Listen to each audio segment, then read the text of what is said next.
can tell, my project is about music and the impact and how I've used music and lived with music throughout my whole life.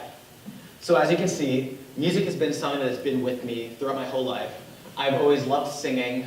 I've always loved playing piano, learning instruments. I picked up the guitar, picked up the ukulele, and I love sharing this love with others and showing others how to play piano or singing with others, making friends in like chorus and theater and different things like that. And throughout high school, that's been no different. I've been involved with all the theater, the musical productions.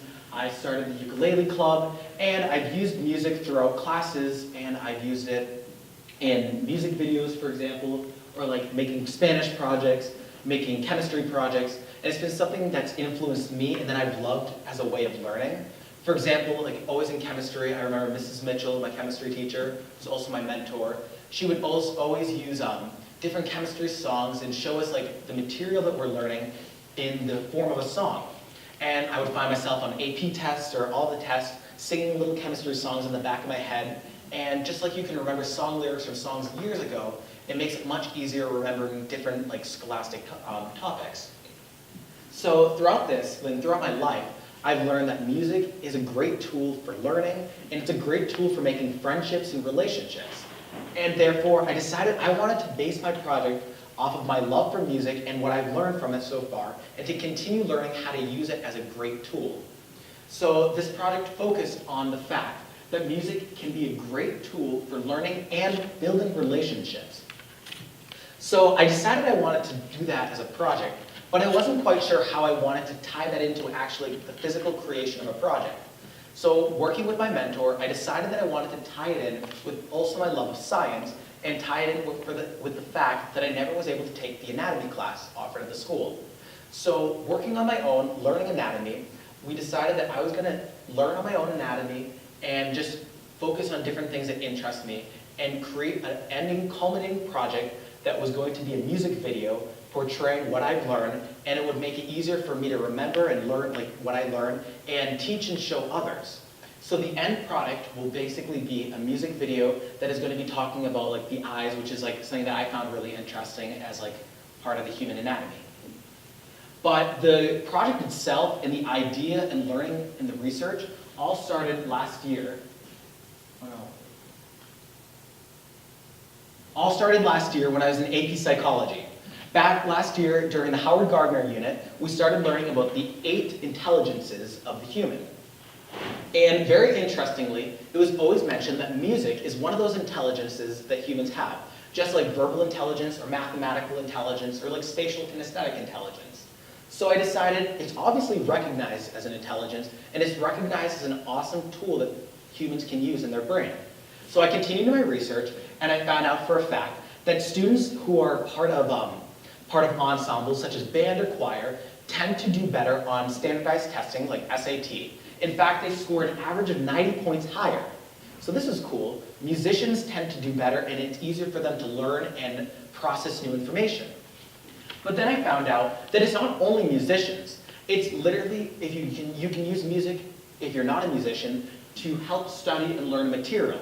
This is the reason why Mrs. Mitchell would always show us songs that portray to what we were learning in chemistry. Because if you have a tune, it's much easier to remember a little jingle than it is just like a basic fact out of a textbook.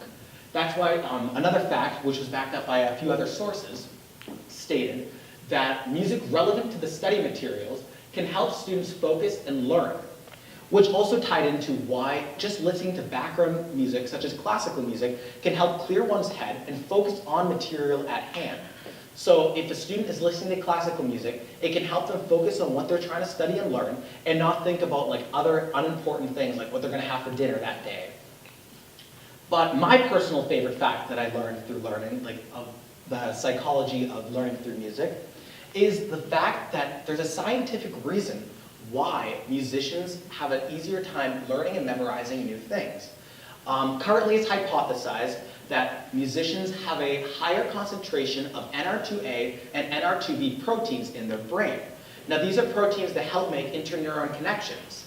Now when these connections are easier to make, these are the connections that help make memories and form long-term learning.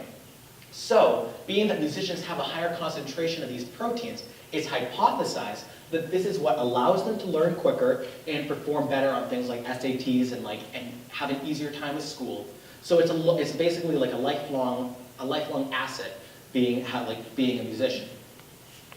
Now, I decided to continue my research and try to find other people who have had similar situations as I have with a love and passion for music and seeing how it has helped their life. One of my favorites was a learning disabled student in an elementary school. This student really had an attention deficit problem and could never sit down and concentrate on work that his third grade teacher would have him do. He could never sit down for any extended period of time and simply wouldn't listen to his teacher. Until one day, his teacher decided to throw on a pair of headphones and have the student listen to classical music. Listening to classical music allowed the student to finally pay attention and sit down for an extended period of time to do his work. It worked wonders for the teacher, made her life a lot easier, and it finally gave him the capacity of being able to learn and feel like he was capable of doing schoolwork. Another very interesting thing that I love was seeing how a music program helped the Beverly School for the Deaf. Originally, this school never had funding for a music program because it was never seen as an important thing for deaf children to have. However, once the school finally received enough funding for a music program, the results were outstanding.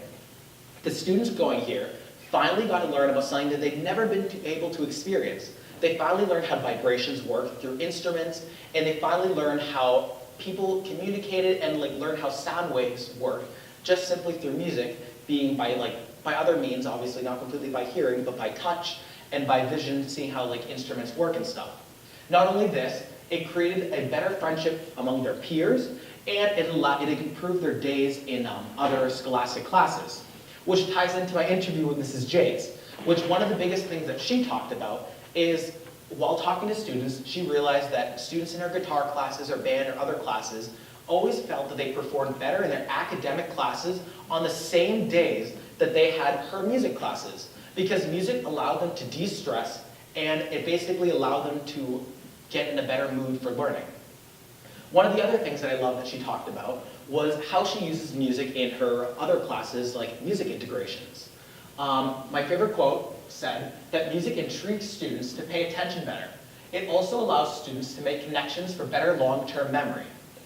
Now, she stated this because she talked about how she uses music, just like in sophomore and junior integrations, to teach different historical events. Now, most of these students may not love history, but they can connect to music and enjoy that. So tying it into something that they enjoy and is rememberable allows them to learn the material better, and actually they'll be able to remember it years from now. Where in a basic history class, they won't remember what they learned years from now because it's not like a jingle that they like or doesn't remind them of songs from the past, and it really wasn't all that interesting. Now, how did all this learning tie into my project? I decided I wanted to tie this in, and I wanted to help me learn what I was learning in my independent study, and I wanted it to make it easier to show and teach others. So that's where the music video came in, and that's what I've been working on. But one of my other favorite parts of the project was my community connection. It was a part of the project that I really never knew about until starting the class back in the end of August. And I was very scared and pushed out of my comfort zone because I wasn't expected that I needed to work with the community, and I wasn't really sure how I was going to work with the community. But in the end, I ended up working with Mrs. DiGregorio, Ms. Auburn's mom, and I gave her ukulele lessons, which was an awesome experience because she had played ukulele when she was younger, back in Hawaii, but she really hasn't played for years. When we started playing, she really wasn't able to play much. She wasn't able to hold down the strings or strum, and she felt that it was an impossible task. She didn't see herself being able to play. But now, after about 10 weeks or so of lessons, she was able to play for her granddaughter's birthday. She was able to play for her whole family on Christmas, and she's honestly been playing, she's gotten great. Now she can play a bunch of songs, and she's very proud of herself. And it shows that even though now she's a grandmother, she was still able to put her mind to work and able to learn something new. Music allowed her to expand her brain and keep using her mind every day. And it allowed for us to make a friendship. And we made a bond and a great relationship based over our mutual love of music. And also, she always made me cookies, and you can't complain about cookies. It was honestly a fun time. And I have a little sound clip attached here of us singing together and her playing ukulele. So you can see how far she's gone. I know you belong to somebody new, but tonight you belong to me. So I don't know if that was like too soft if you guys couldn't hear it in the back, but it was a fun time. We played a bunch of cute songs together, and it was definitely like one of my favorite parts of the whole project. Now, the other part of the project was the physical creation. So that has entailed the independent study and has entailed brainstorming song ideas for composing the song. So here, for example, is like my beginning of like brainstorming the chords for the song. And I have another quick thing of just like something I recorded in the very beginning, which is playing the piano, like trying to come up with the chords and like a tune idea.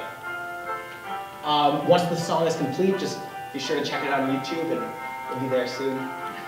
But in general, the project was a ton of fun, and it really showed that something that you love can be used in any way that you want it to be used. And you can use it to continue your lifelong learning, continue making relationships, and it's something that will be with you for your whole life.